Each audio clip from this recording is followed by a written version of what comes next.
Hello everyone, Joey Riz here, coming to you with another video, and today we're checking out this in my living room. This is a USB-C hub by Comcare. Now this is something I've been wanting to get for quite a while, ever since I got my MacBook Pro down there. I've been living Dongle life, as all of us, but I do like the advantages of USB-C, especially the throughput. Now this one's really nice because it has multiple ports. First one right here is, gigabit Ethernet, which is pretty nice. It has a SD and micro SD slot. It's nice to see both, but only one could be used at a time. They share a pinout.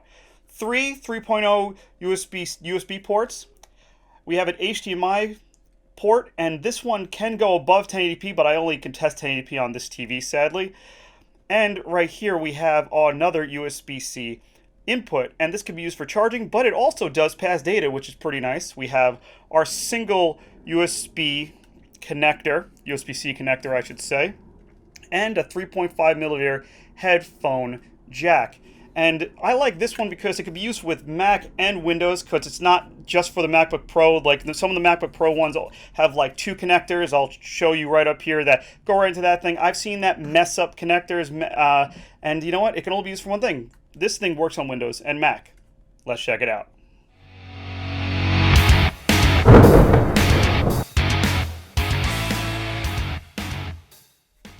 All right, we have it here. Let's plug it into our free USB-C port here on the left-hand side. You can use any of these ports. I just figured this one's best for this video. First thing we're going to do, first port I say we're going to fill is the HDMI port, so we can get some screen up here. Plug it on in. There we go. It is up on the screen. Obviously it doesn't fill everything because it's matching this, but that is full 1080p going up there. I think you could do 1440 or higher, but like I said, I don't really have that set up here. Now let's start plugging other things in and see if we can populate every port on this thing and if it sees everything. That's one USB stick. Yeah, that's seen. Let's see it try another one.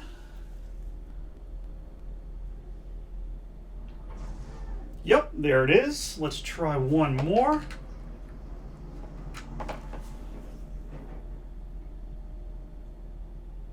There we go. And let's try this one. I know, like I said, you can only do one or the other when it goes to SD or micro SD, so let's just plug in the SD for right now, just for ease.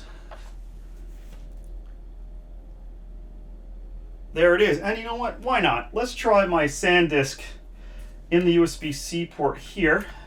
See if that populates.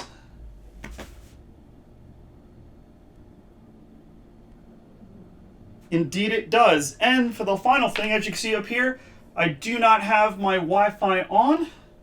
Well, let's give this a try. Obviously we don't have anything pop up there, but if I go into Google here and run a speed test, we should be able to see that indeed we are getting internet. And the light is flashing here, letting us know everything is working fine. So all these things are populated right now. Everything except for the the audio out, which we could try out later.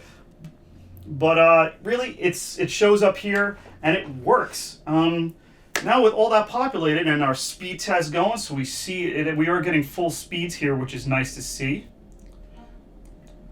I can run a speed test on the actual ports. And what I've seen with this is that it really splits, when it has everything connected, it kind of splits the load between everything. Let's try a speed test. This is on the, that's on the main disk. Sorry, let me switch to the other target here.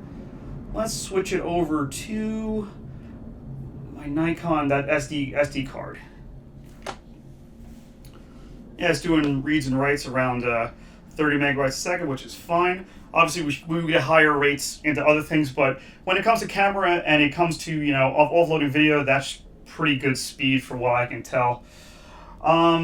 Let's see. Let's try the SanDisk just for, just to have some fun here. The SanDisk through here, this is a very fast drive, but obviously we're not going to get full speed with this. Yeah, we're getting 40 megabytes a second through the USB-C port, but like I said, this is a splitting the load evenly between everything here, but we are still getting decent speeds. Obviously, this would be in the 500 range. Obviously, if you see my other video on this, this is my favorite fast thing, and you can edit 4K on this, no problem. But through this, it's a little different, but you'd be plugging this directly into the USB-C anyway.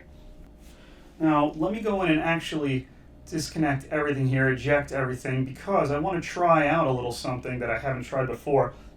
With everything connected, can I just disconnect and reconnect everything, and will everything populate on its own without having to do one-by-one plugin? Because sometimes, you know, with these things, I like to leave little cards in there, and, you know, so you don't have to keep popping things in and out. So let's try this. All right, that's all disconnected. Let's pull this out.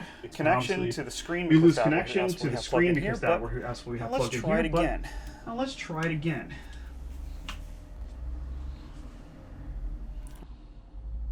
All right, we have all the lights lighting up there. The screen is turning on now, and let's see if everything populates.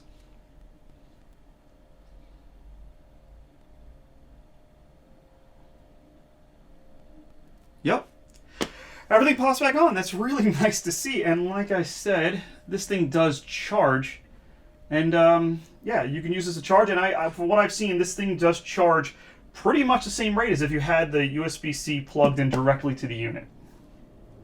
Okay, that concludes my test of this USB-C hub, and it is a clear winner.